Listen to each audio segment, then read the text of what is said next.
Assalamualaikum warahmatullahi wabarakatuh. Bagaimana, apa kabar semua? Semoga dalam keadaan sehat selalu ya. Hari ini kita akan mendiskusikan tentang rancangan penelitian survei. Jadi secara umum itu ada 3 rancangan survei. Yang pertama cross-sectional, kedua successive independent samples, dan longitudinal. Mungkin yang cross-sectional dan longitudinal itu sudah cukup jelas ya, tapi yang successive independent samples ini biasanya masih bingung ya mahasiswa ya. Nah, kita akan mulai dengan cross-sectional dulu ya. Oke, kita mulai dengan cross-sectional. Ini adalah rancangan yang paling sering ya digunakan dalam penelitian. Nah, pengambilan data dilakukan pada satu waktu saja. Jadi bisa pada beberapa populasi atau satu populasi saja itu bisa. Nah, tujuannya mendeskripsikan karakteristik populasi ya. Nah, kalau surveinya itu pada beberapa populasi, itu berarti bisa membandingkan antar populasi ya. Nah, selain mendeskripsikan juga tentu saja statistik inferensial bisa ya mengambil kesimpulan dari hubungan 2 variabel misalnya, atau lebih dari 2 variabel. Nah, kemudian longitudinal, kalau tadi cross-sectional itu pengambilan data hanya dilakukan satu kali.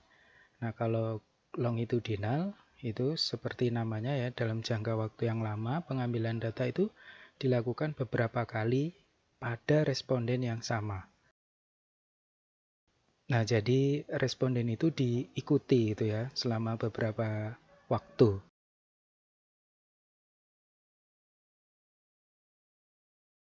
Nah, contohnya yang sering kita temui itu ada IFLS ya, Indonesia Family Life Survey. Itu survei yang sudah sampai pada gelombang kelima ya di 2014 dari 1997 sampai 2014 ya, disiarkan 2015 5 wave ya. Itu silakan bisa dicari ya. Datanya bisa diunduh, bisa kita melakukan analisis dari data IFLS ini. Nah, juga survei alumni longitudinal ya.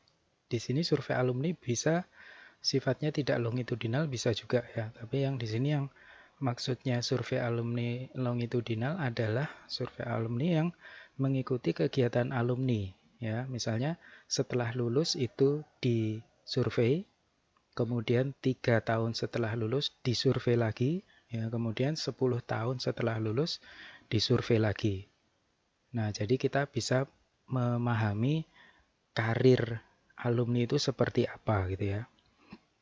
Nah, ini survei longitudinal biasanya itu jarang ya dilakukan untuk riset-riset di skripsi ya, tesis ya. Nah, kalau data sekunder mungkin bisa ya, tapi kalau pengambilan data langsung itu belum pernah ya saya menemui untuk survei ya, untuk skripsi maksud saya. Nah, karena longitudinal ini kan pertama membutuhkan waktu yang lama, jadi membutuhkan sumber daya yang banyak ya. Dan kemudian sangat rentan drop out ya. Drop out itu maksudnya respondennya hilang. Jadi misalnya 3 tahun setelah lulus dia masih bisa dilacak, tapi 10 tahun setelah lulus dia udah pindah rumah ya, pindah pekerjaan ya. Jadi itu yang namanya drop out ya. Nah, baik, selanjutnya adalah successive independent samples ya. Nah, ini adalah jenis rancangan survei di antara cross-sectional dan longitudinal. Jadi ini adalah survei yang dilakukan pada beberapa waktu ya dengan subjek yang berbeda-beda gitu ya. Jadi dia seperti cross-sectional yang dilaksanakan berulang kali ya. Seperti cross-sectional yang dilakukan berulang kali. Nah, jadi sini saya ilustrasikan warna-warna yang berbeda itu adalah responden yang berbeda. Longitudinal itu surveinya berulang kali pada subjek yang sama, tapi kalau longitudinal itu pada subjek yang berbeda ya. Nah, ini biasanya dilakukan pada populasi yang anggotanya selalu berubah ya.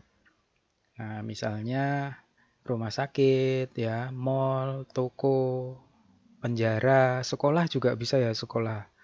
Nah, ini misalnya contohnya itu kalau seperti apa?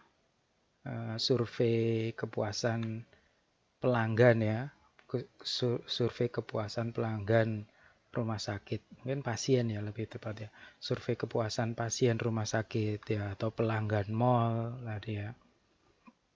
Nah, survei alumni juga ya. Tadi ini yang survei alumni yang non longitudinal. Biasanya survei alumni itu hanya dilakukan suksesif. Ya, jadi successive independent samples, tidak longitudinal. Seperti yang survei yang dilakukan UGM setiap tahun itu ada survei alumni, itu mensurvei alumni yang 2 tahun setelah lulus gitu ya. Nah, itu dilakukan setiap tahun, tapi pada alumni yang berbeda, bukan pada alumni yang sama. Oke, itu saja diskusi kita hari ini. Terima kasih atas perhatian rekan-rekan semua. Sampai jumpa pada sesi berikutnya.